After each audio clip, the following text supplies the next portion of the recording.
Ну що ж, будемо починати. Усім привіт! Раді вітати вас на сьогоднішній лекції і дякуємо усім, хто приєднався. Сьогодні у нас в гостях професор Аугсбурзького університету Ярема Охрін, який розповість нам усе про мережі від базових понять до найновіших досліджень, якими займається він сам. Лекція буде проходити англійською мовою. Свої питання ви можете писати в чат або приберегти на кінець лекції. І, як завжди, запис події також буде на нашому YouTube-каналі. Професоре, вам слово. Дуже дякую, дуже приємно мати можливість дати цю доповідь для вас по цій спеціальній темі. Я якраз кілька днів тому бачив пост Тимофія Милованова на рахунок того, що бізнес-школи так само повинні займатися науковою роботою, і це дуже важливий аспект, так само для Київської школи економіки. І саме тому я вирішив зробити цю доповідь, скажімо так, комбінованою з двох частин. В першій частині я буду розказувати в загальному про мережні дані, про те, як їх можна характеризувати, як їх можна моделювати, як можна візуалізувати. А в другій частині я розповім коротко про одну з своїх останніх статей. Я зараз перейду до цього.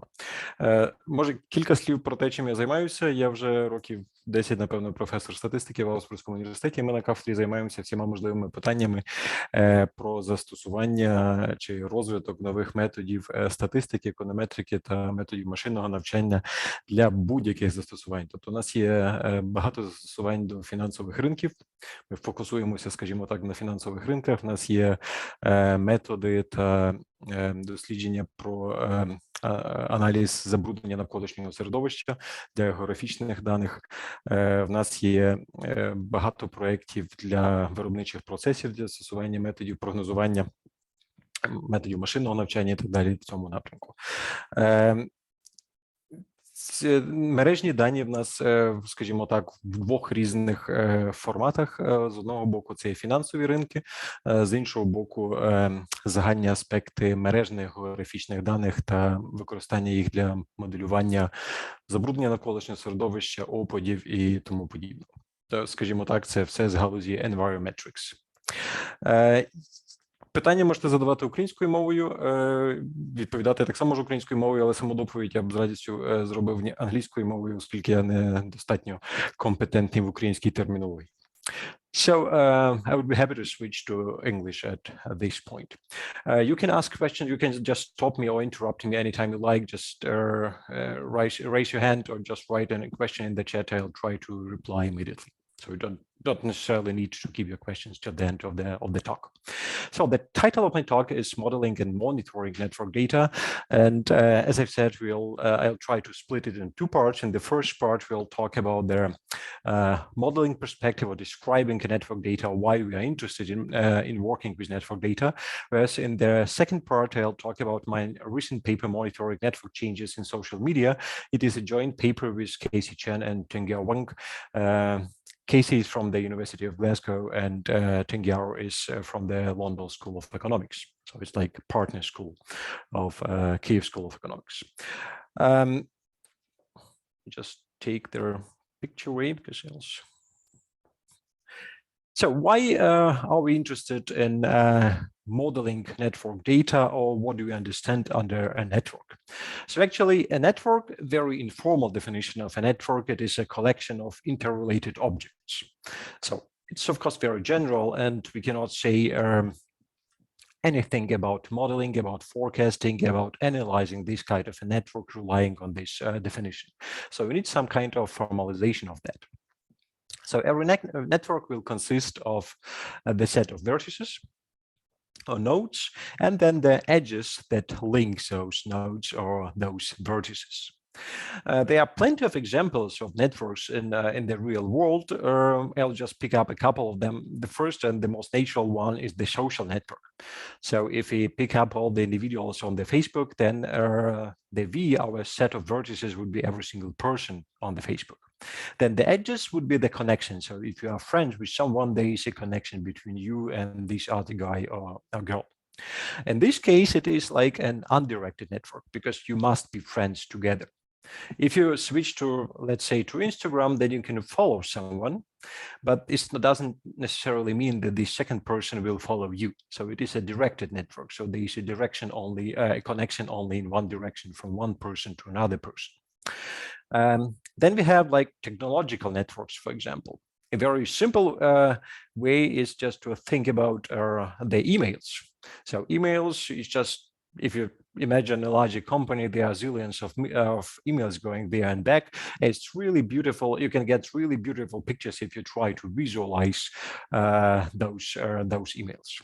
And more like an example that is more close to life is transportation network. For example, there over here we see the railway connections in Germany.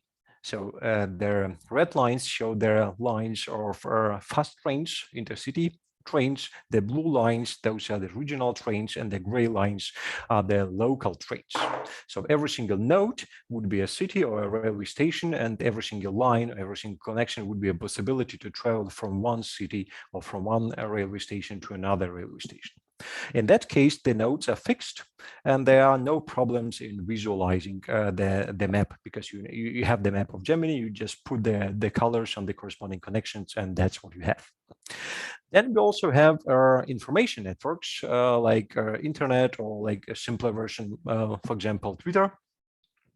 It's also can be also visualized. Maybe you have seen even those pictures there. You see the map of the Earth, and you see the internet connection or internet traffic, say between Europe and US, between US and Asia, and so on and so forth.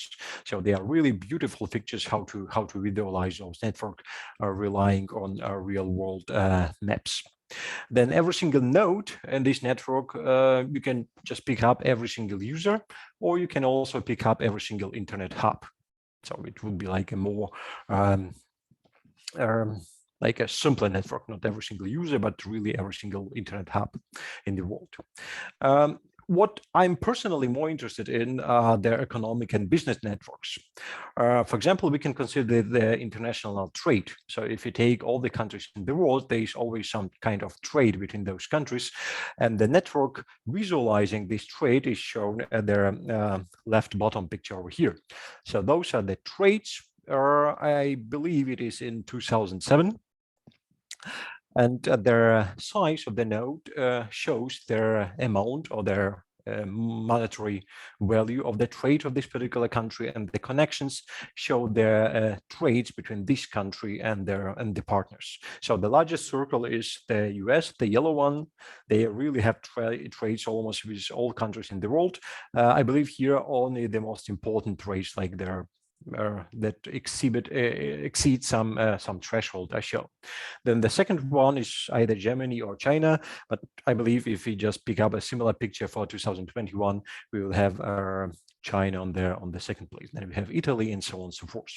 So that's very nice way to visualize the network. All the sources for the pictures that I have on the slides are shown in gray down there. So just to be sure that the copyright issues will not rise here. Another possibility is to think about, for example, product basket. If you buy, for example, butter, you will tend to buy bread, or you will tend to buy some flour just if you are going to cook something.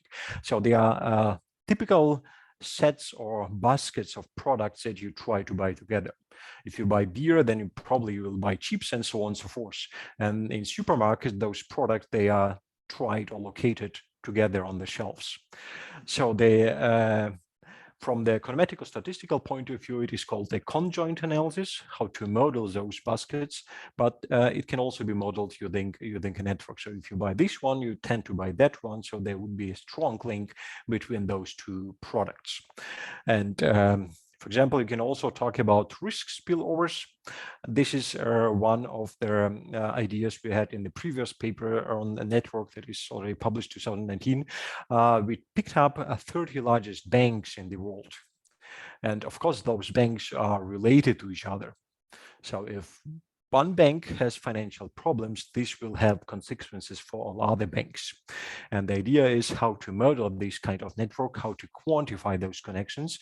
And what is even more important, or it was important to us, is how to model or control the dynamics of this network. So how to find the moment of time when their connection between their the banks or this risk of spillover becomes very high. So let us now maybe try first to think about their objectives of network modeling. So we've seen a couple of pictures, but if we summarize that, we are interested in formalization in network or in quantification in network. So it's not that important to have a nice picture of the network. It is much more important to have some mathematical object that characterizes this particular network. So the first objective would be just to formalize the network using an adjacency matrix. And if you have some metrics that characterize the network, then we can apply everything what we know from the linear algebra, for example, to make some more inferences or draw some more important and relevant conclusions from that data. Then what is very interesting in network modeling are the next 2 points. It is how to measure the popularity of every single node or every single vertex. So imagine we have the trade network over here, and we are interested in the importance of the United States. Of course, visually we see that there are plenty of edges coming or like running into the US, but we would like to have a number. What is the importance of the US relative to the importance of China? What is the importance of Germany relative to the importance of Italy? So we would like to have some kind of number that quantifies the popularity of every single node. It is in the network analysis, it is called centrality. So how central, how important is a particular node? How important is, for example, this particular city in Germany, it's Munich over there, at the transportation node. So you can also just quantify it with a single number. So the next point would be the visualization. It's not actually the field of my specific research, but there are plenty of interesting ideas how to visualize a network. We'll talk in a couple of slides about that. Then, since I'm the chair of statistics, I hold the chair of statistics, so I'm also interested in statistical modeling of the networks. Every one of you knows probably what is cross-validation. So you pick up some subsample of data, train some model on that, and try to check the performance of that model on the remaining part of the data. So it's like randomly splitting your data into some bags, so to say. Then you take those bags for training, you take out of the bag data for inferences, and so on and so forth. Now, if you have a network, how do you do cross-validation on that? Can you just randomly pick up some nodes and model the network, or can you do it in some other way? So it is a science on its own, or an art on its own, how to make all those classical ideas we know in statistics and data science and how to apply them to networks. Why? Because networks, it is a very special object. It is not a scalar variable like, I don't know, some income or return on some asset. It's not a vector. It is a network. It is a graph. In fact, it can be characterized by matrices, but those matrices have some specific properties, as we'll see in a second.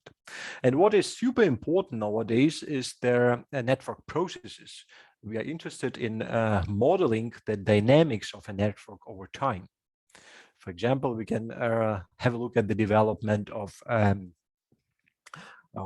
Facebook, how intense or how more dense the network becomes.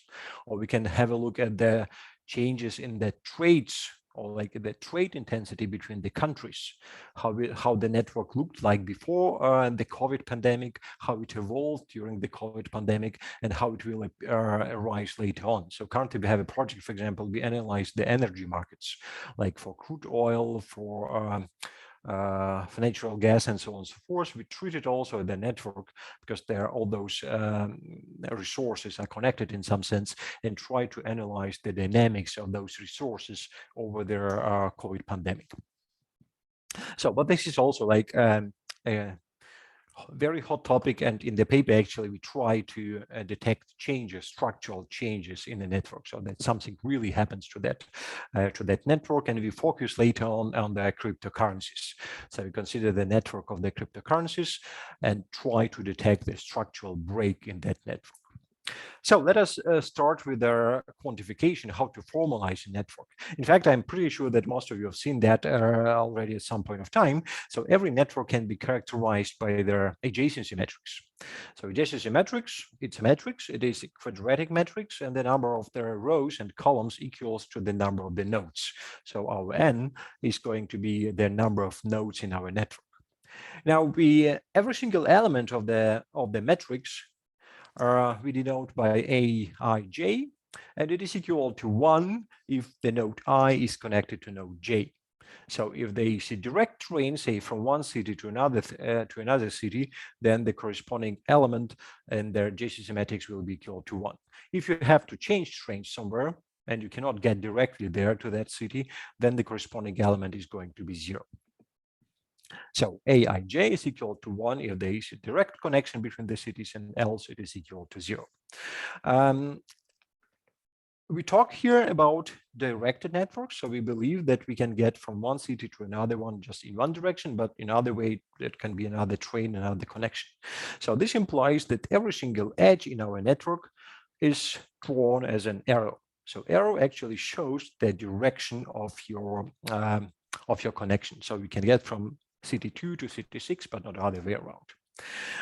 So the matrix will look like that. For example, I don't know, let's pick up the second one. So we can get from the second node to the 6th node and to the 9th node. So we can get over here and we can get over there. So we have a matrix, and this matrix characterizes this particular network here. Frequently, this can be also, for example, network, their Instagram network. So there is a connection only in one direction. If you have Facebook, we don't have directions. So if you are friends, then you are friends. Of course, you can follow or something like that, but we are just talk about normal users, Facebook users. Then we talk about undirected network, and our matrix, our JSystem matrix is matrix. There's of course a type over here. So Aij equals to Aj. So everything what is below the diagonal coincides with everything what is above of their main diagonal. From the point of view of programming, since we talk about large networks, typically it is very convenient to use some sparse objects.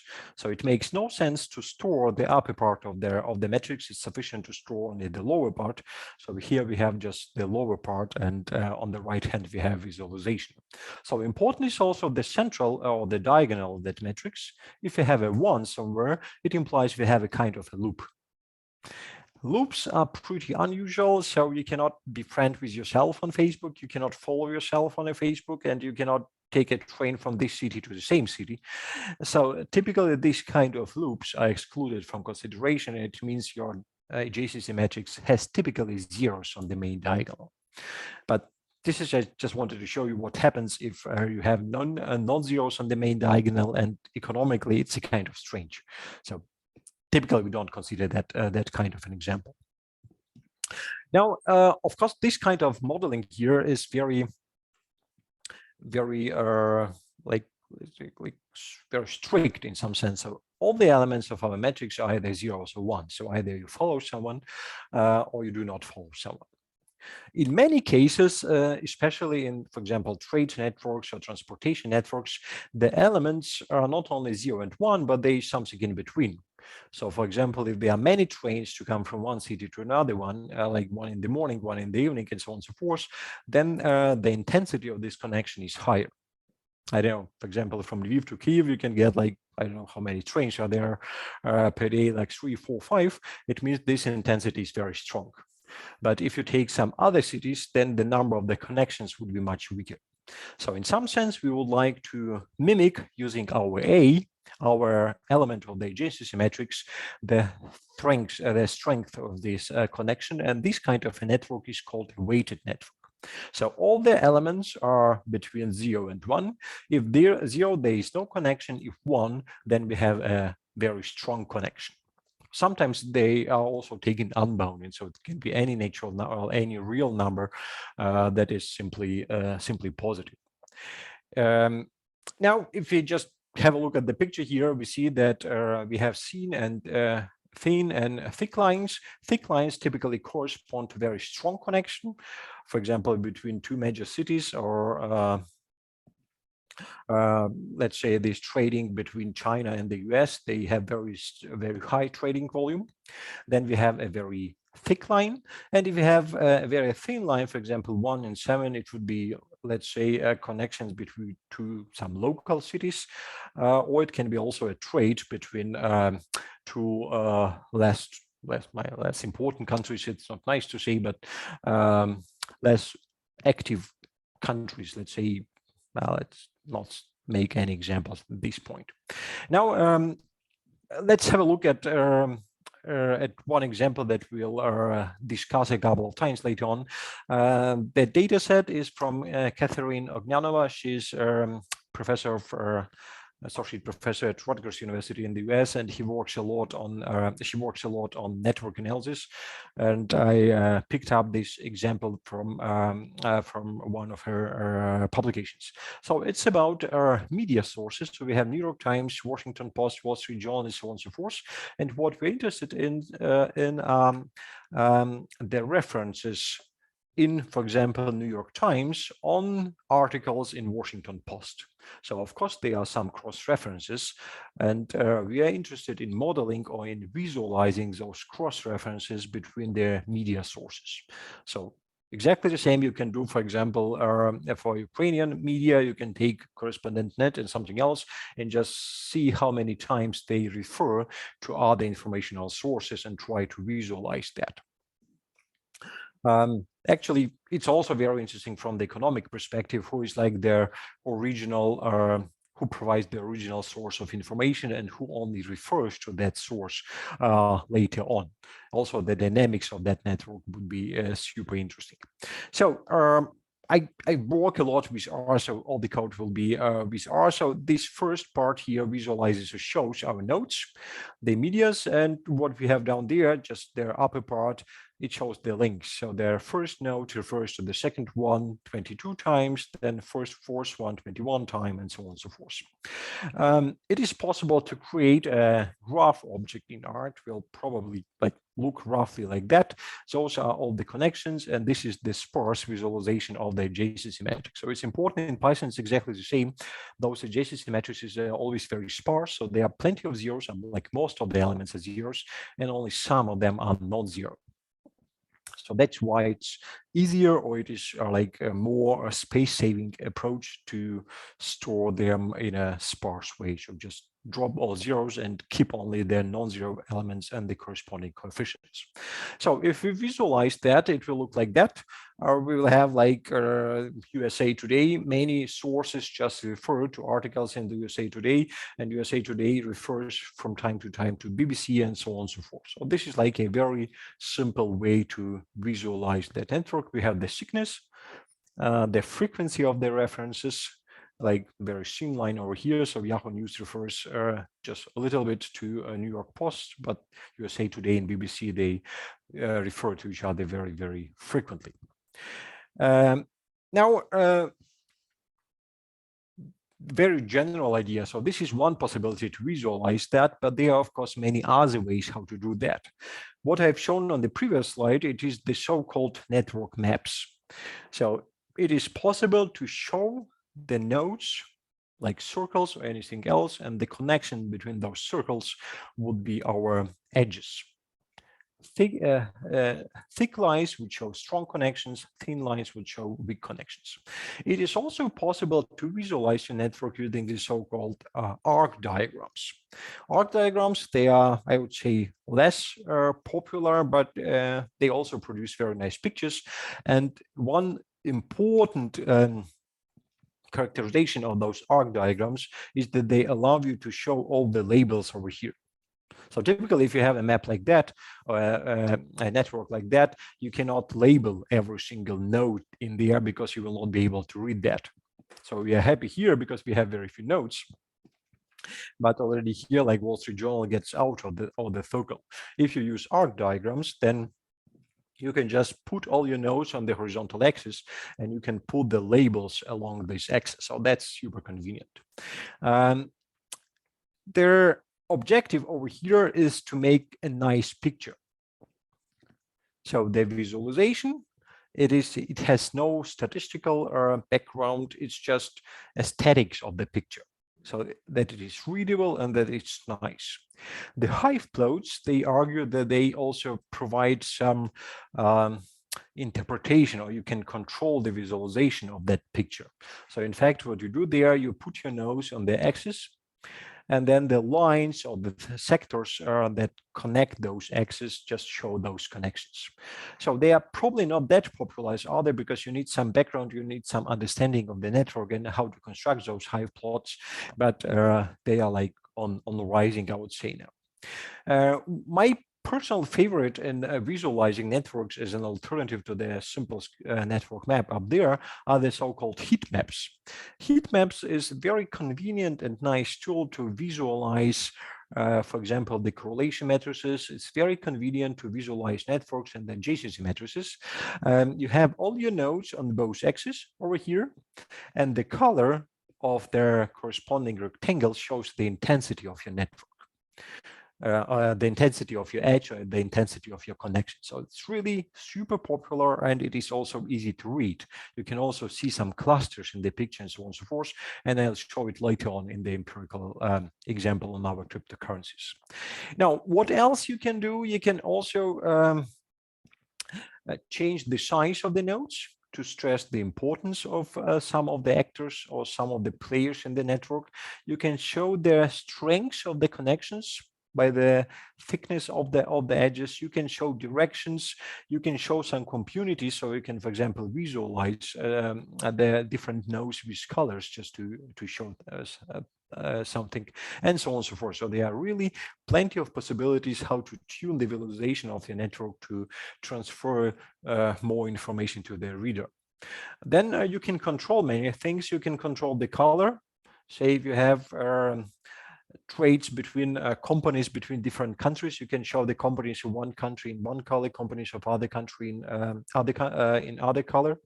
You can change the size of the nodes to show the importance of the node. So if it is a very central player, you can show a larger circle, and if it is less important player, you will show a smaller circle.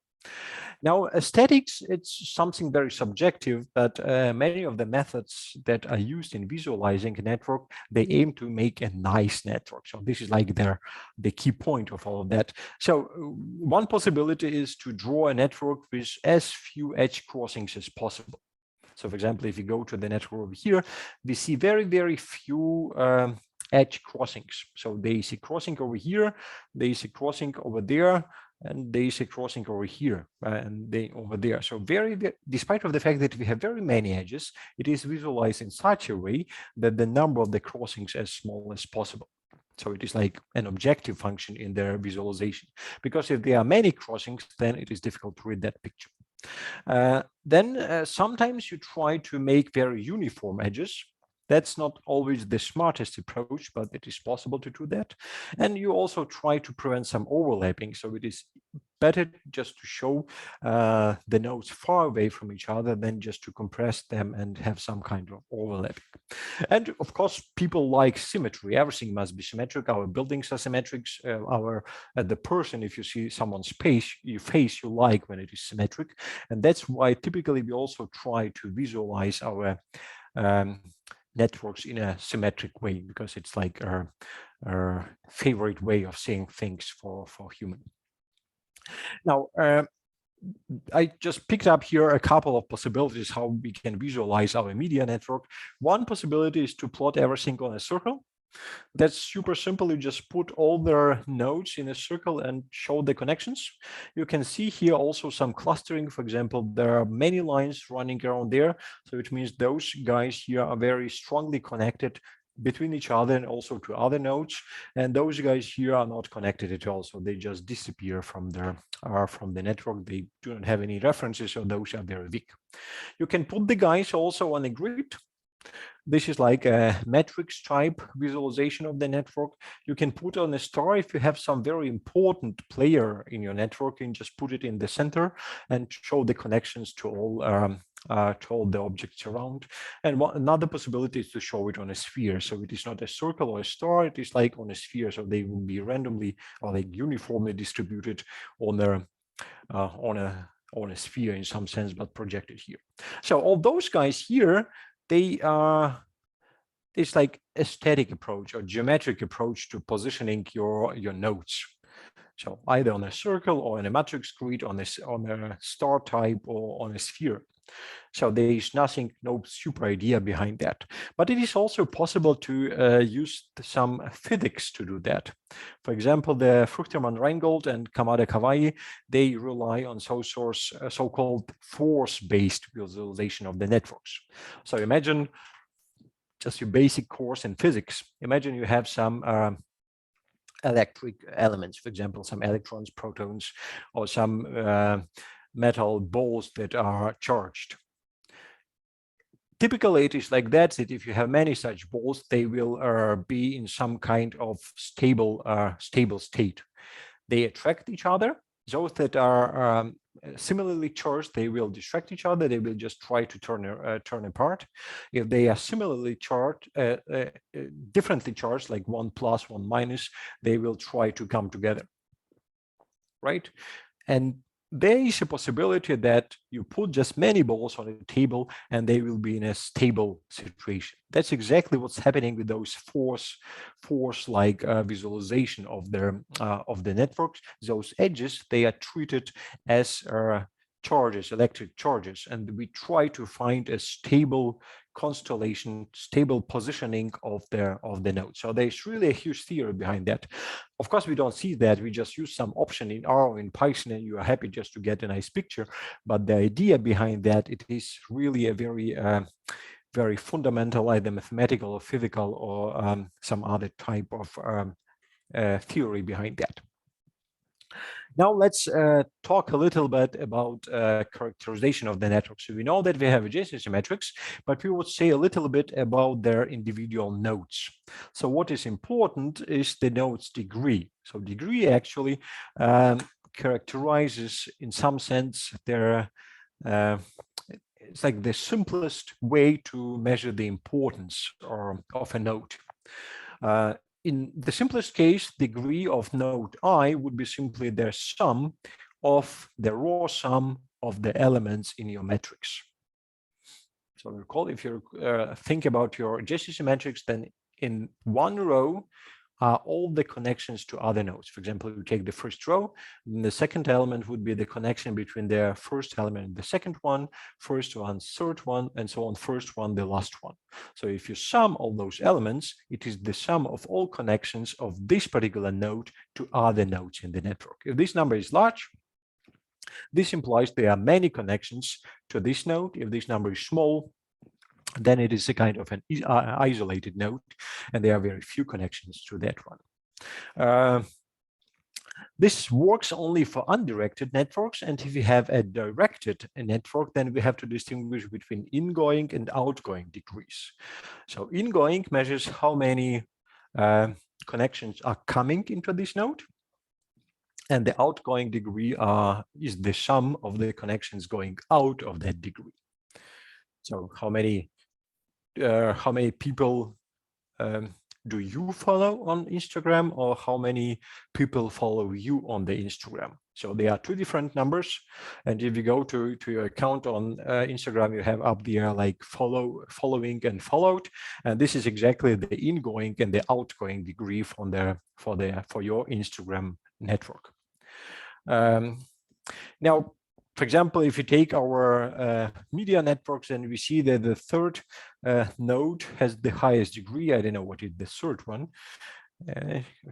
Will he come back? The third one is the Wall Street Journal. So the Wall Street Journal will have the highest degree or the highest importance in terms of their degree as a connectedness measure. And of course, if you have many nodes, then every single number is not that important. What is important, how connected is the network on average. So if you compute the mean degree, it is their most popular and the simplest measure of network connectedness, how connected is the network. If this number is large, it means we have plenty of connections in the network. If this number is small, then we have a very sparse network, very isolated network. So just by looking at this mean degree, you can compare to different networks. If one is more dense and the second one is less dense, and so on and so forth. So it's like the easiest way to do that. Those degrees that we have defined over here, they are typically used to visualize the network. So the size of the nodes is usually proportional to the degree of that node. So we know, for example, that the Wall Street Journal has the highest degree over here, and we make his node proportional to that degree. So now you know if you see some network somewhere, then typically the size of the node would be proportional to the degree or to the importance of that particular node. So it is not just randomly some larger circle, it is typically proportional to some characteristic of that node. Now, since I am a statistician, I like also some statistical stuff. So those two slides may be a bit more far-fetched at this point, but just to give you some idea that this degree is not the most important characteristic of a network.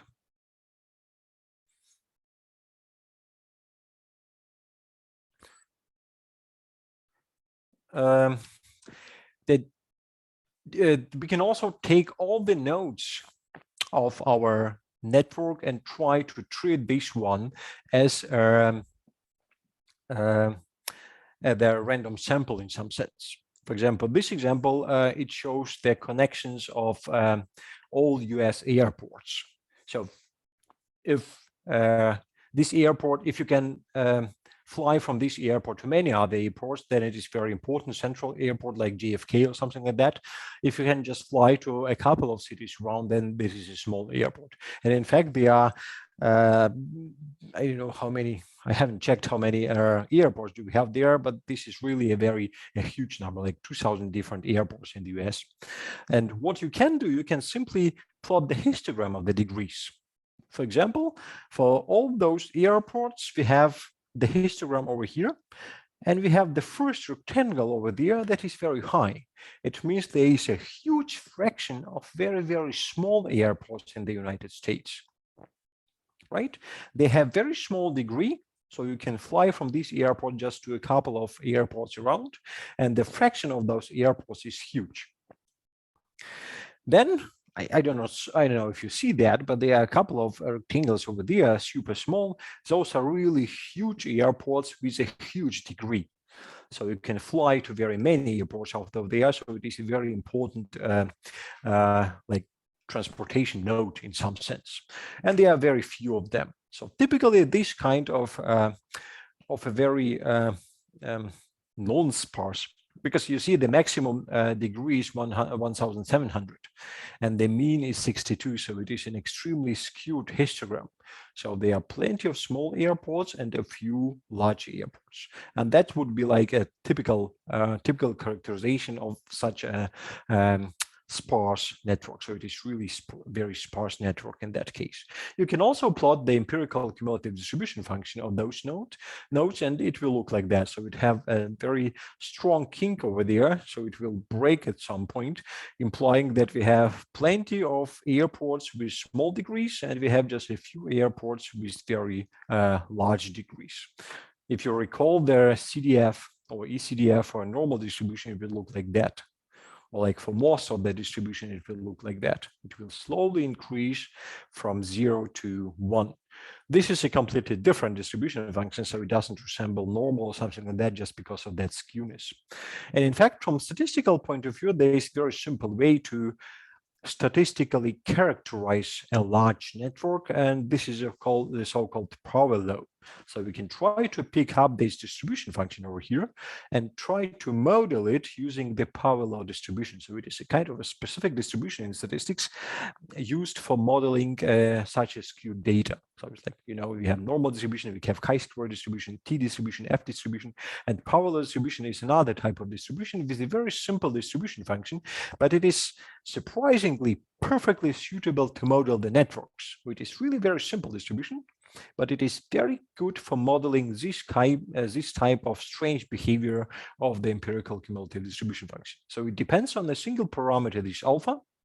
It is a so-called tail index. Why it is called tail index? Because our histogram has a long tail. So it goes up and then it slowly goes down with the very, very long tail over there. So we have to quantify this tail or the strength of the symmetry, and this is done by this parameter alpha there. So alpha is our tail index in some sense, and there is a possibility to estimate that. So if you can estimate this alpha, you can just compare different networks. You can model the dynamics of your network in a very simple way. For example, you can estimate this alpha on one day, you can estimate it on the second day, on the third day, and show how the model for your network changes over time. Because to model the dynamics of the network is not a straightforward thing, because you have a metric, so you have a dynamics of the matrices. It's not easy to visualize. You can make a movie, of course, or a GIF file, but it's not easy to quantify in some sense, and this alpha, it is one possibility to do that. Now let's talk now not about those simple stuff. Let's talk about a slightly complicated thing. One possibility is to talk about to quantify their importance of the individual node. So one way is to do it with degrees, but this is very soft way of doing that. Super simple. You just take your JSON metrics and compute their row sums or column sums. Why it is important to measure this importance of the individual nodes? For example, how to measure who is an influencer on a social network. Of course, this person can say, well, I am influencer. I have posted like 1,000 videos on YouTube, but it's like this one possibility to do that, but we would like to see it as a network and try to prove who exactly is the influencer, who is important there. For example, if you have some router or hub for internet or for World Wide Web, what is the most critical hub? What is the most important? That's actually very, very important stuff. If we see that we have a very sensitive hub, very important hub, then we have to mirror it in some way, because if something collapses there, then like 1/5 of the world will have no internet in some sense. Who is the key person in a terrorist network?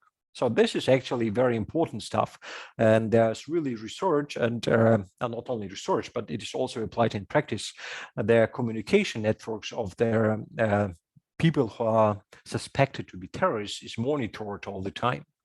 And by just visualizing those telephone connections or just email connection between those potential terrorists, you can say who is the most important one, not just by the number of calls, but you can just identify the most important node in that network.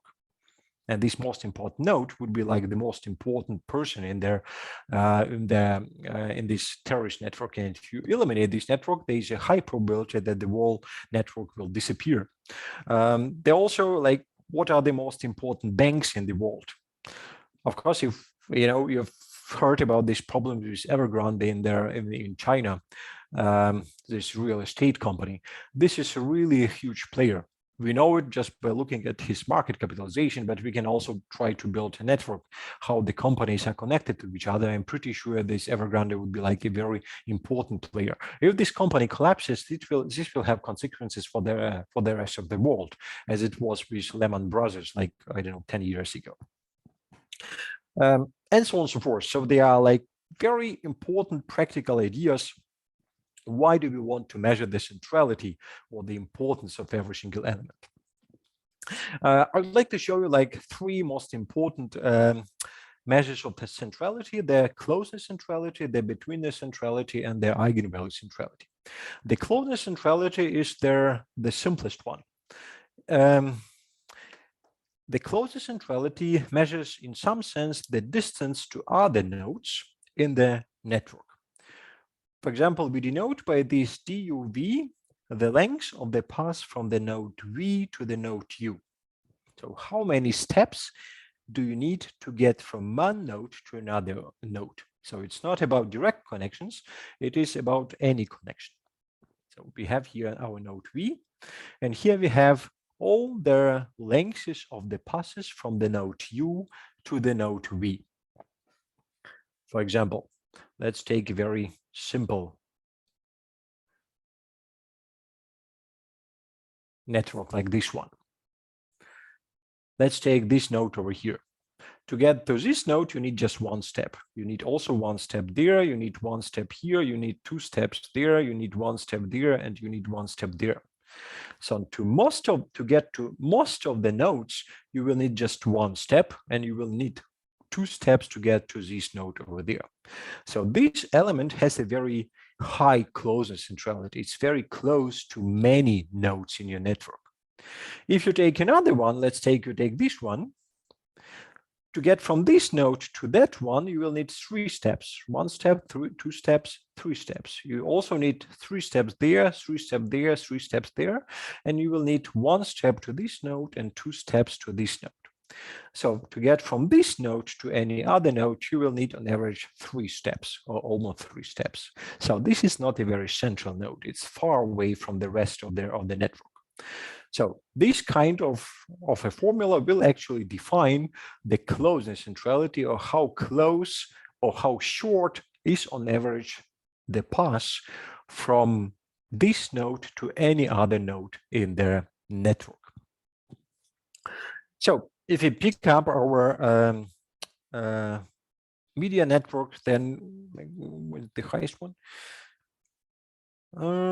Wall Street Journal has the highest value of the closest centrality, so it would be like the most central their node that is the closest to all other nodes in their network. The second one is the so-called betweenness centrality. What we check here is like, let's take one node in the center, and let's take many nodes somewhere out there. And we have a similar stuff on the other side. So let's have a look at this node here. Come on, other color. Now we can take the path from this node to that one. So to get from this node to that one, you have to go through this node, right? So it is between this node and that one. To get from this node to that one, you also have to go through this node.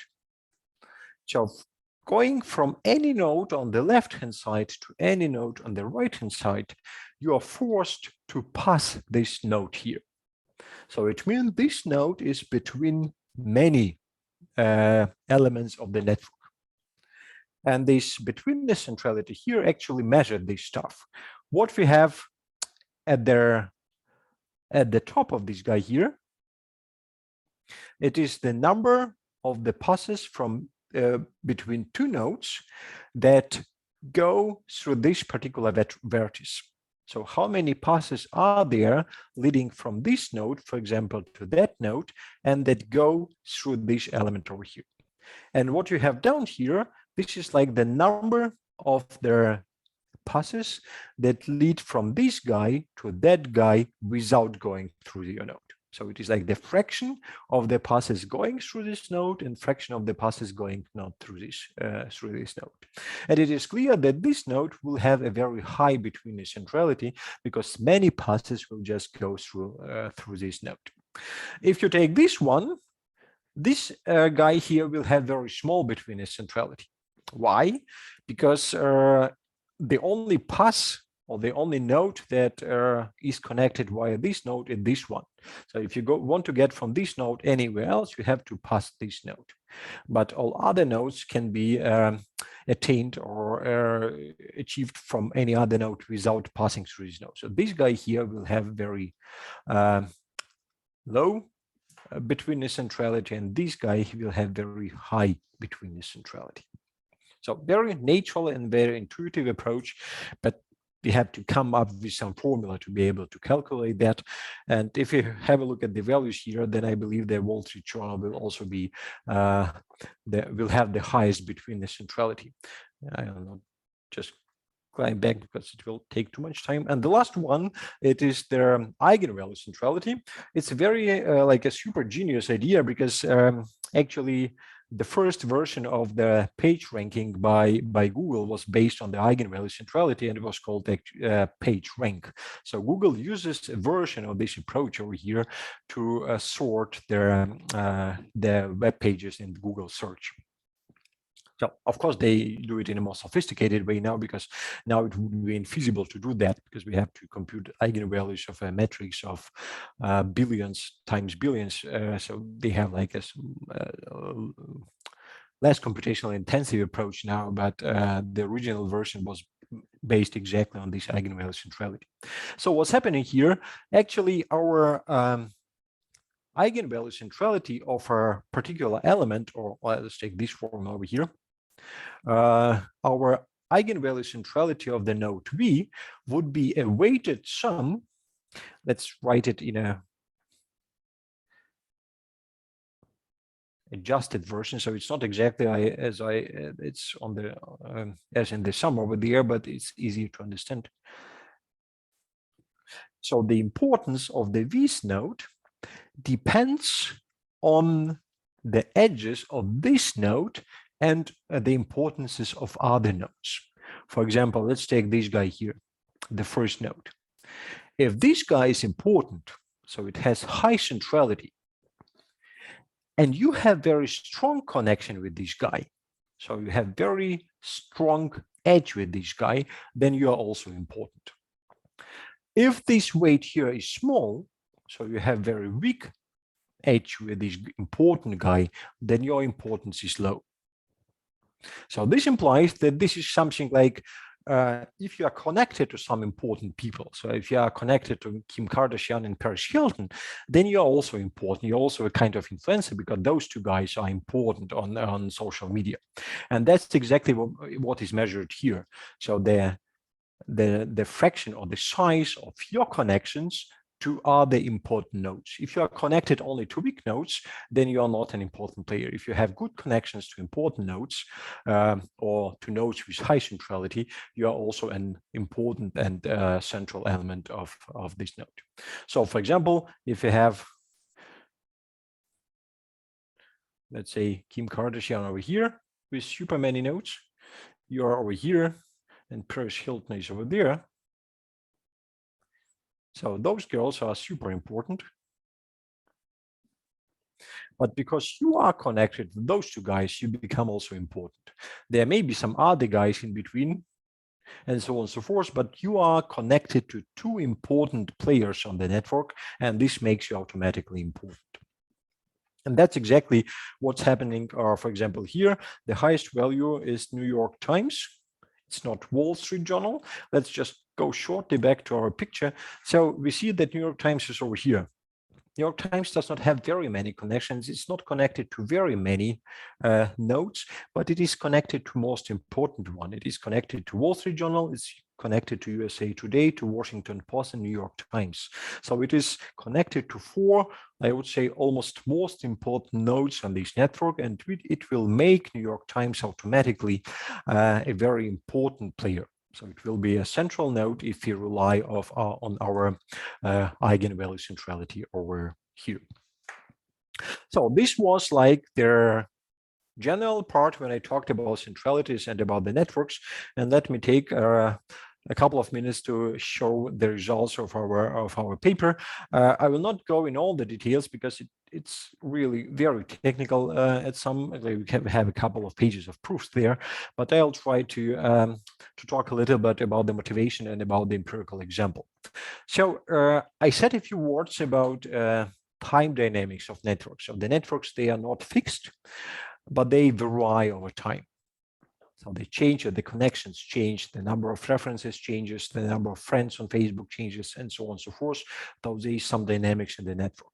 What we're interested in, we are trying to detect some changes, some structural breaks in the network. So in two subsequent days, the two networks can be very similar, but then something happens. And there is very fundamental change in this network. And the question is how to detect it as soon as possible after it happened. So maybe you don't care how many friends Kardashian has or something like that, but if you have a terrorist network, for example, it's very important to know or to detect the structural break in the network as soon as possible. Or another, a colleague of mine, he did research on trades with armory. So if there are many like guns sold during a period of time between many companies and these structural breaks, then something goes on this market. And this is important to detect also for authorities. So there are two different approaches to monitoring. One is offline monitoring and the second one is online monitoring. Offline, it means you take some historical data 5 years of data and just try to find a time point in the past when something has happened. This is nice to analyze it like from economical perspective, like event study, what kind of consequences that had and why we had to change there and so on and so forth. That's important, for example, if you analyze some financial crises. So you look back some historical data and try to identify when something went wrong or when something started to go wrong.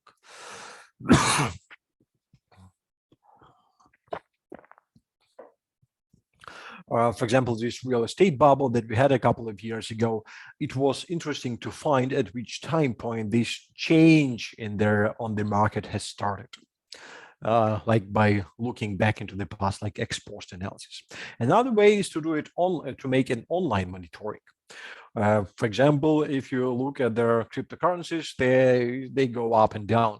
There was a beautiful video I've seen how your cryptocurrencies account looks like. So it's 000, then it jumps to million, then it goes back, jumps to 2 million, and so on and so forth. So it's really very, very volatile market. And the question is how to monitor it online. So on every single day, you would like to know, is there some change on the market or everything is as before? Is there some change in the network in some sense, or there is no change and everything remains that it was like a couple of days ago? So here we focus on this online monitoring. So we actually do both, but I'll try to focus on the online monitoring. Actually, the literature on monitoring is not new. So the first ideas of monitoring, they arise like in the 30s or in the 40s of the last century during the Second World War. And they've actually very actively used by Japanese engineers in production. So why Japanese have such a very good quality of their products? Because they introduced statistical monitoring of quality like before all others did that. So there are special methods of sequential monitoring of quality, and that's actually what we are trying to apply here to monitor their networks. But the problem is that at that point or earlier, the quantities that we try to monitor, they were low dimensional. For example, if you produce some pens, you would like to control the length of these pens. So you have just one characteristic, the length. Of course, you can take the diameter, the weight, and so on and so forth, but you will have like 3, maybe 4, maybe 5 characteristics. So that's not that much, and standard statistical tools will work with that. If you talk about networks, then this is a huge thing. It is a huge matrix, and it is not that straightforward to monitor it with simple approaches. So here we focus on a high dimensional setting, so we try to monitor large networks. Maybe one, because everyone thinks nowadays about data science, machine learning, artificial intelligence, so monitoring something is not really very straightforward from the point of view of machine learning and artificial intelligence. Why? Because all those tools, they typically are developed to predict something. So you predict either some quantities or you make some classification. It's also a kind of prediction. So, but it's most of the cases, it's a kind of a prediction. What we are trying to do here, we don't make any prediction. We try to detect some changes in something. So that's just from the point of view of conceptual idea is slightly a different approach than what most people do there. So what we do here, we pick up social media text like tweets on cryptocurrencies. So we pick up 30 leading cryptocurrencies in the world, and we collected like 1.5 million messages in total on those cryptocurrencies for the period from here to there.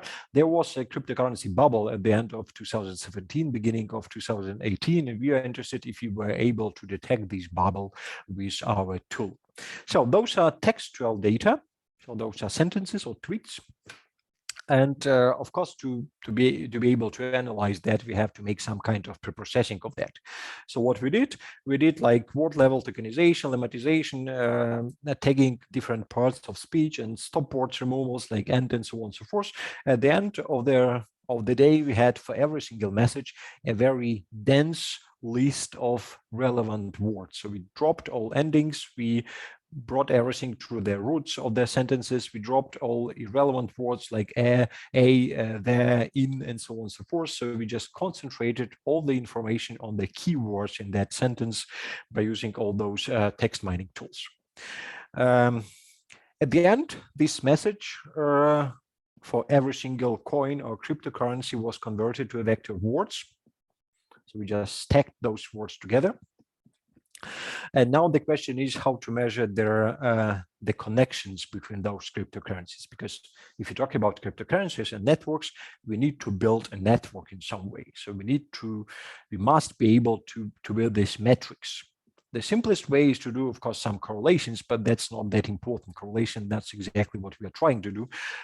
If you have messages, you cannot compute correlation between messages. So one possibility would be to compute some sentiment.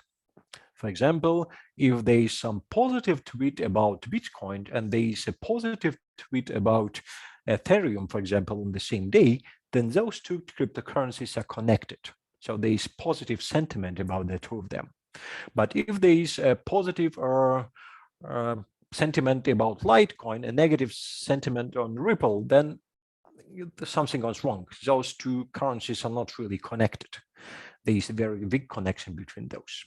So one possibility would be to look at the sentiment, but we decided sentiment we can try on some other day, and we did in a very more or less straightforward way.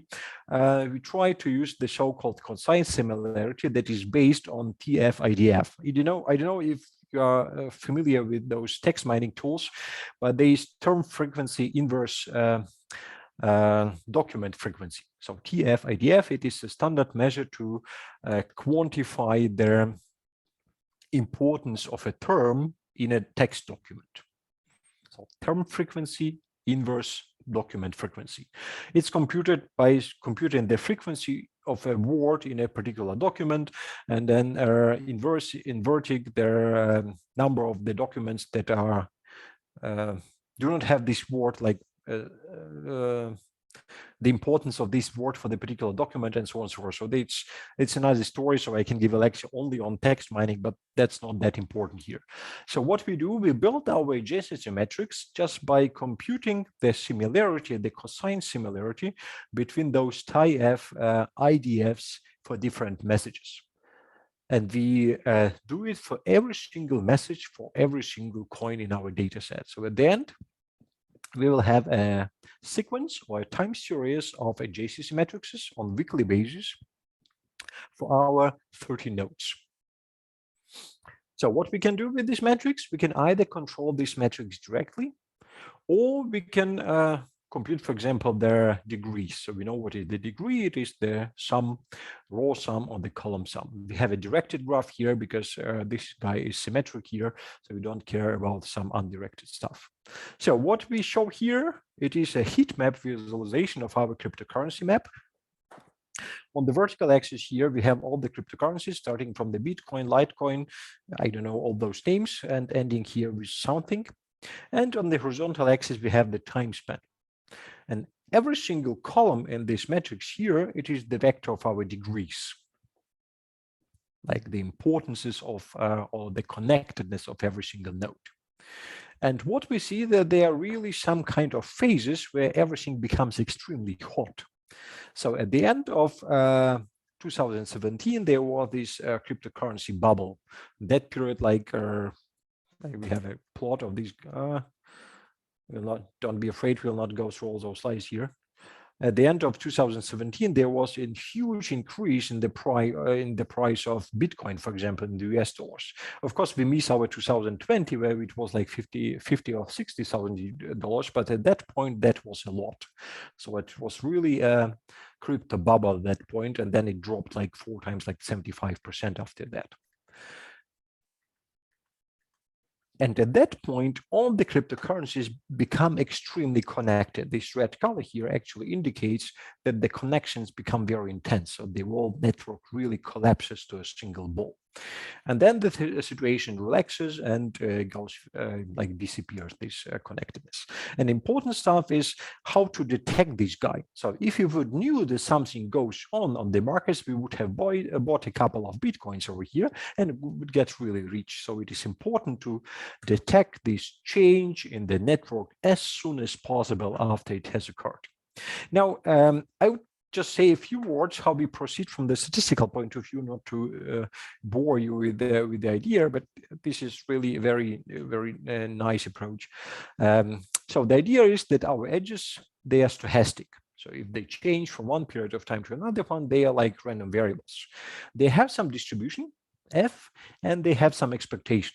So I believe you had some course in statistical metrics. So expectation of the node or of the edge would be like the expected value of the strength of connection.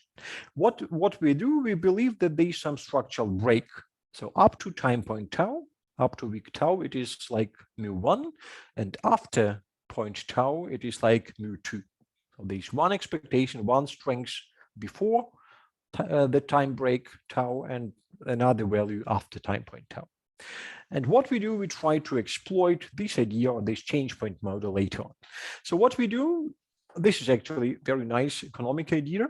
We can try to control or to detect those changes by looking at the edges, every single edge, there are plenty of values, or we can compute degrees and control only the degrees, right? So here our xt would be simply vectorized adjacency matrix. So we just stack it row by row or column by under column. And the second case, we just pick up degrees. So in our case, this guy would be here like 900 minus 30 elements. So it would be a huge vector. And this guy here would be only 30 for undirected networks as it is in our case. 29/2. So this is wrong, this number here, but it is still like 450 different elements in the vector. That's really a lot. And here we have just 30. Now, how to monitor that? We wrote it in a slightly algorithmic way. If you want to detect some changes in statistics, there is a very fundamental approach. It is the so-called QSUM. It is cumulated sum. So what's happening there, you try, just imagine that you have your time span over here. This time span, what you do, you compute the mean over here, and you compute the mean over there. Right? And you compare those two means. That's exactly what's happening here. You have here the mean of the first S elements or time periods, and here you have the mean over the remaining T minus S elements. And what you do, you look at the difference, what happened before and what's happening now. If the difference is large, then there is a structural change. If the difference is small between the two means, there is no structural change. Now, the problem is that this T here is very large. And what's happening here, what was the key idea of the paper, is that we try to build some kind of linear combination of those elements, of those degrees. It means we do not look at every single degree here or at every single edge over here. We try to build some linear combination of those edges that is most convenient to detect the structural break. So if you had some principal component analysis, it's very similar there. So what is the first principal component? It is some linear combination of our elements, and the variance or the importance of this first principal component is the largest one. It contains a huge amount of information in a single variable, in contrary to the remaining 30 variables. Exactly that the same happening here. We are looking for such a linear combination of those T's, roughly speaking, that the change in the network is the most easy to detect by looking at this simple value there. It is based on so-called projections. So we are looking at these linear combinations. We take the weights, and those weights are over here, and we are trying to detect a change in this linear combination. So I don't go into details. It's not just some, like many approaches, we have to admit that many approaches in machine learning are very ad hoc.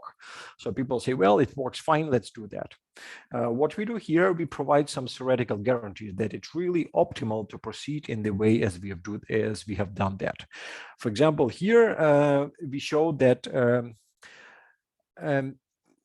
like this is like verbal statement of what we proved there, that our algorithm, our approach is unlikely to declare a change before it happens, because else it's going to be a false alarm. So we have some alarm by our algorithm, but there is no change in the network. That's not something what we try to do. And we actually show from the theoretical perspective that the probability of this event is small. the probability that we'll detect something without any change is small. And then we also show that the delay in our detection is bounded.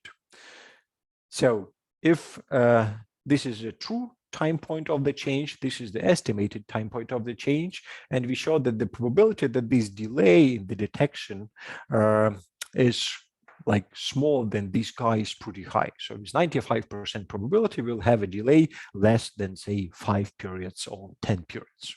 So this is like a fundamental theoretical background on that. We have a very extensive simulation study. I don't know how much time, I haven't asked how much time I have, but I'll probably jump over their simulation study and show their results for our cryptocurrencies over here.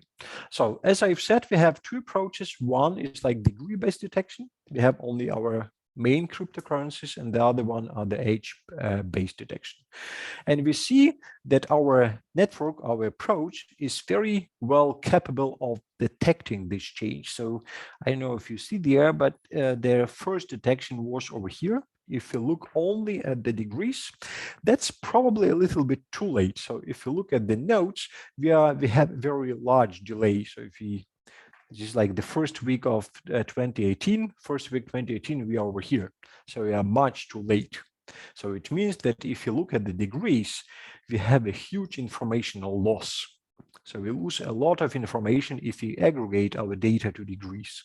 It's nice to have degrees, it's nice to give some numbers to someone, but if you really try to monitor the changes or to analyze your network, it's important to look at the edges. And if you look at the edges, we see that we have detected this structural break, this change in the network much earlier. So what is here? It is the price of the Bitcoin. So we know when the bubble started, more or less, and we see that we started to see that in November 2017. So it was like the first jump, the first increase in the price. We also detect the drop down. So here the market went down, here it went down again, and we have two bubbles over here, but they are not related to the Bitcoin. We have like a separate economic story on that.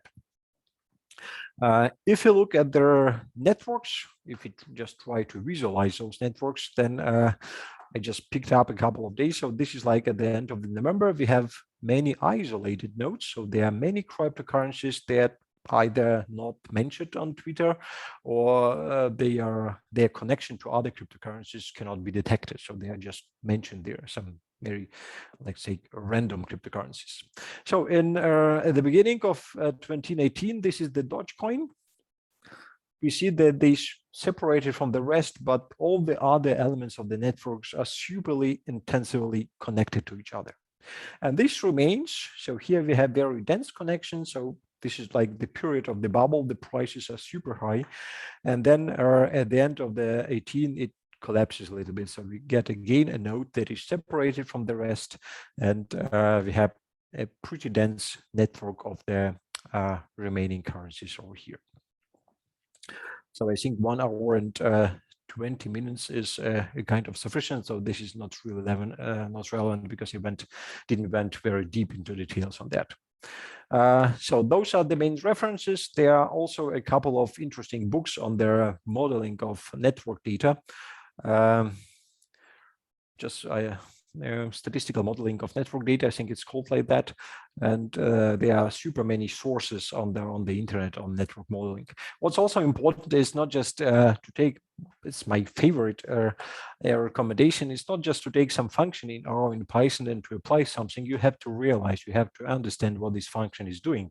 So it's important to realize what kind of connectedness you are using. It's important to know where this number comes from.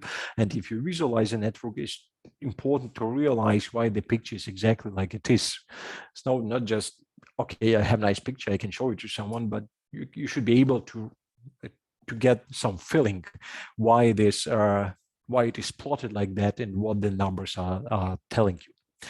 So thanks a lot for your attention. I'm afraid it was pretty boring at the very end, but I tried to show you some of my recent research. The papers was actually accepted 1 week ago to a rather good journal.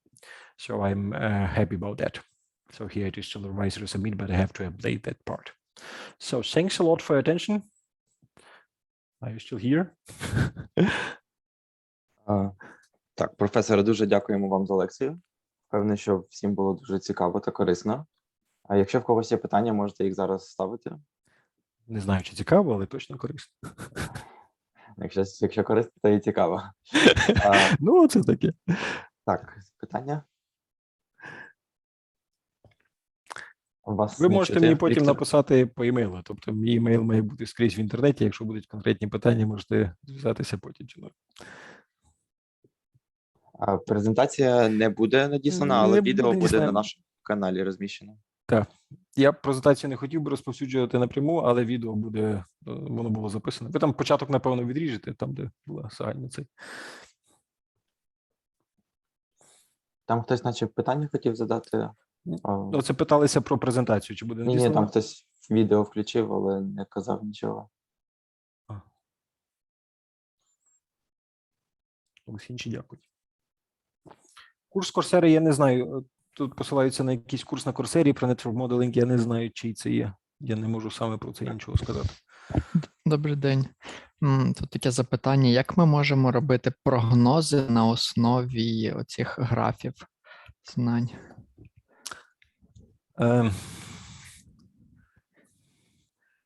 Ну, зробити прогноз – це само по собі питання, що саме ми хочемо прогнозувати. Ми можемо, наприклад, намагатися прогнозувати, наскільки з'єднана буде мережа. Тобто ми можемо взяти часовий ряд наших degrees і розглядати їх часовий ряд і прогнозувати класичними методами для часових рядів. Тобто якийсь там ARMA-процес, ARIMA-процес і спрогнозувати на наступний період. Але це нам не скаже, як ця мережа саме буде виглядати. Тому що мережа сама по собі, ми її будемо характеризувати тільки цими degrees або якимись centrality measures, там, мірами центральності, напевно. Якщо ми, власне, хочемо знати, як виглядає ціла мережа, тоді нам потрібно брати цілу нашу AJCC Matrix і прогнозувати її. Тобто є спеціальна галузь економетрики часових рядів, це часові ряди для матриць, тому що вони мають специфічну форму, і на основі того можна спрогнозувати, як воно буде виглядати на наступний період. Але це дуже складна проблема, особливо для великих мереж, тому що якщо ми маємо велику мережу, наша матриця є величезна, і відповідно нам треба мати дуже-дуже довгий часовий ряд, щоб зробити якийсь елементарний прогноз. Тобто прогнози переважно робляться для характеристик тої мережі. Тобто, чи щось змінилося в мережі, чи щось зміниться в мережі глобально. Індивідуальні зміни в мережі, їх спрогнозувати досить важко, особливо для великих мереж. Але переважно це якісь часові ряди, які потім застосовуються на характеристики цієї мережі. Дякую. Тобто ми можемо як відслідковувати в часі зміни в мережі, і, наприклад, на цьому вже прогнозувати якісь там подальші Саме результати. Так, саме так, так. Мгм, Ми якось дякую. її характеризуємо і потім беремо ці характеристики і намагаємося спрогнозувати на майбутнє. Дякую. Ще в когось питання може є?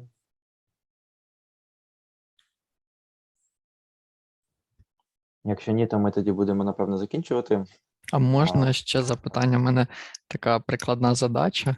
Наприклад, в мене є дано ліки, і для ліків є різні contradiction і різні ефекти. І, наприклад, спрогнозувати те, що ці ліки не можна використовувати з іншими ліками. Як на цьому, наприклад, можна зробити прогноз? Ваша думка? Ще раз, що ви знаєте про ліки, ви знаєте їхні... Да, ну, типу, дози, які вживати для яких diseases, і в яких міліграмах, наприклад, і так само з якими іншими ліками ми не можемо їх використати. І тобто певні комбінації ліків, вони є виключені. Так. І ми знаємо так само, наприклад, такі як приклад, наприклад, там вагітним жінкам не можна вживати такі-то ліки, а там, наприклад, дітям не можна такі ліки вживати, і одні ліки не можна вживати з іншими ліками. Тобто будуємо граф саме залежності між ліками та їхніми впливами на інші ліки, і саме спрогнозувати, наприклад, ну, по тексту, якщо ми прийняли одні ліки разом з іншими, що так не можна робити, наприклад, сказати лікарю.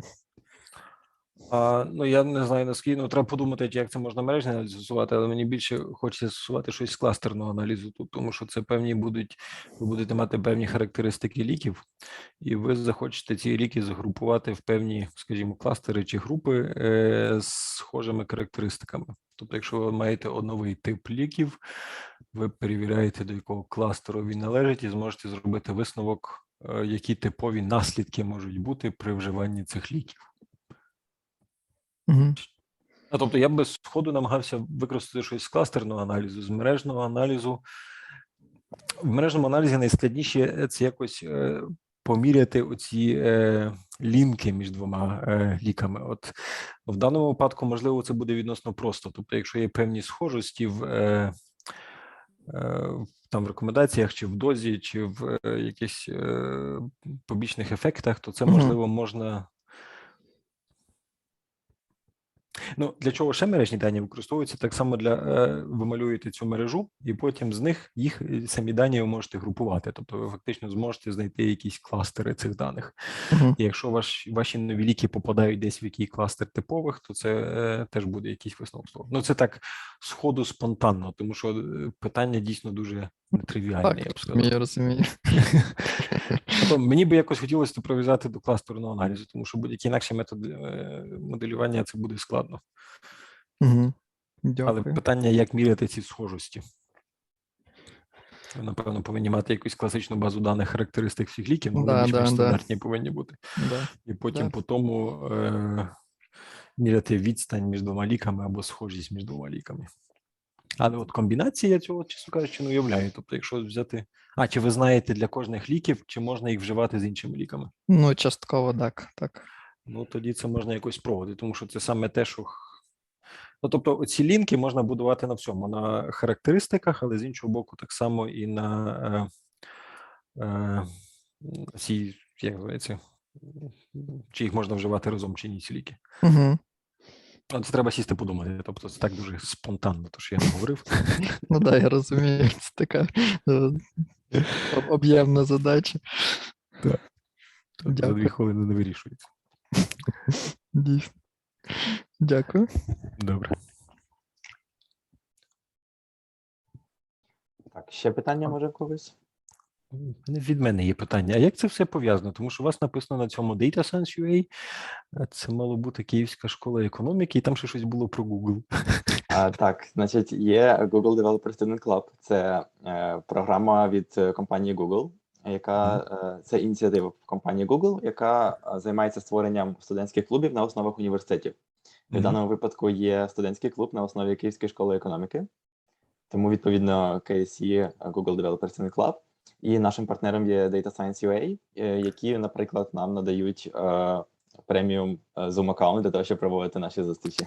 Це важливо, так. Ось, тому ось такий Зрозуміло, там все такий у нас вирішено. граф пов'язаний. Це у нас нетворк свого роду. Ага. Добре. Ну і крім того, у нас ще є члени клубу із УКУ, із Могилянки, тому ще наша мережа збільшується. Бачите, це динаміка мережі. Добре. Тоді, професор, дуже вам дякую за лекцію. Дуже приємно було. Відео з'явиться в найближчі дні на нашому YouTube-каналі. Посилання буде опубліковане на нашому Telegram-каналі. Дякуємо усім, хто приєднався. І усім хороших вихідних. Щасливо. Гарних вихідних. Доброго вечора.